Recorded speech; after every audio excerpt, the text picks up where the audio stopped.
তৰ্ক পেচাল নকৰিব পৰিয়ালত যিমান পাৰি শান্তি বজাই ৰাখিবলৈ চেষ্টা কৰক এটা ভাল প্ৰতিফলন দেখিব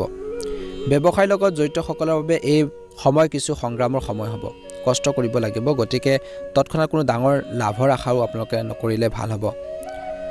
এই সময়খিনিত ধনু ৰাশি লোকসকলৰ মে মাহত সকলো ধৰণৰ সমস্যা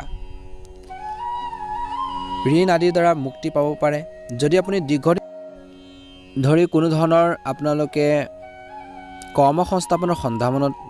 সন্ধানত ঘূৰি ফুৰিছে তেন্তে এই মাহত আপুনি আপোনালোকৰ পচন্দৰ কাম এটা পাব পাৰে অৱশ্যে সুযোগৰ মূলধন হিচাপে ল'বলৈ হ'লে আপোনালোকে ফাৰ্ষ্ট টাইম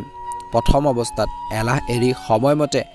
ভাল ধৰণে কামবোৰ কৰিব লাগিব নিয়োজিত লোকসকলক মে মাহৰ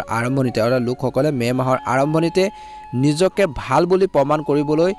অধিক কঠোৰ পৰিশ্ৰম আৰু কষ্টৰ প্ৰয়োজন হ'ব এই সময়ছোৱাত বিৰোধীৰ প্ৰতি অতি সাৱধান হ'ব লাগে